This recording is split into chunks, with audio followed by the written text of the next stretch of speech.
में हम कार्तिक मास की कथा का 13वां अध्याय सुनेंगे। चलिए शुरू करते हैं। दोनों ओर से गदाओं, बाणों और शूलों आदि का भीषण प्रहार हुआ। दैत्यों के तीक्ष्ण प्रहारों से व्याकुल देवता इधर उधर भागने लगे।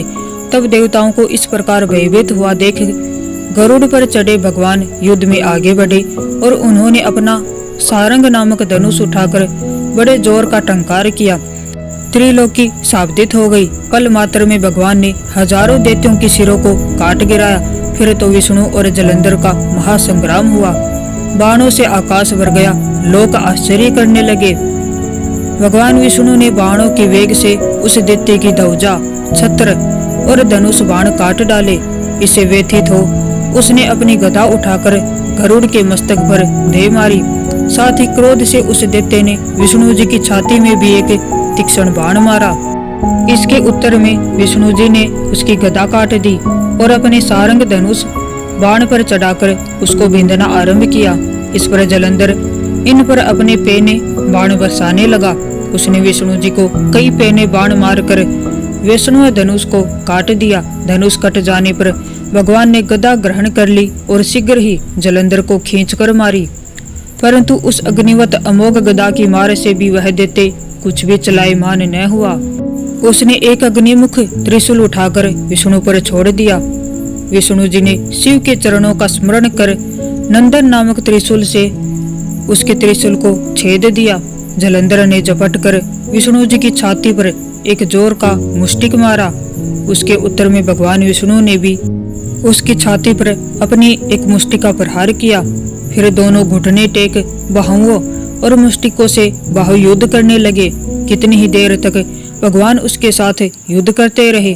तब सर्वश्रेष्ठ मायावी भगवान उस दैत्यराज से मेघवाणी में बोले, रे रण दुर्मद दैत्य श्रेष्ठ, तू धन्य है जो इस महायुद्ध में इन बड़े बड़े आयुधों से भी भयभीत न हुआ।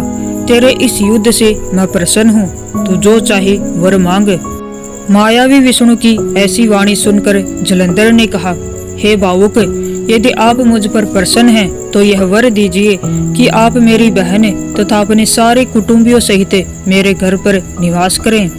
नारद जी बोले, उसके ऐसे वचन सुनकर विष्णु जी को खेद तो हुआ, किंतु उसी क्षण देवेश ने तथास्तु कह दिया। अब विष्णु जी सब देवताओं के साथ जलंधरपुर में जाकर निवास करने लगे। जलंधर अपनी बहन लक्ष्मी और देवताओं सहित विष्णु को वहां पाकर बड़ा प्रसन्न हुआ। फिर तो देवताओं के पास जो भी रत्न आदि थे उन सबको जलंधर पृथ्वी पर ले आया। निशुंभ को पाताल में स्थापित कर दिया और देव, दानव, यक्ष, गंधर्व, सिद्ध, सर्प, राक्षस, मनुष्य आदि सबको अपना वंशवर्ती बना त्रिभुवन पर शासन करने लगा। उसने धर्म अनुसार सुपुत्रों के समान प्रजा का पालन किया। उसके धर्म राज्य में सभी सुखी थे। तो ये था कार्तिक मास की कथा का 13वां अध्याय। अगर आपको कहानी अच्छी लगी हो, ये अध्याय अच्छा लगा हो तो वीडियो को लाइक कीजिएगा और चैनल को सब्सक्राइब कीजिएगा और सारे अध्याय सुनने के लिए हमारे चैनल से जुड़े रहिएगा। आप सभी को राधे।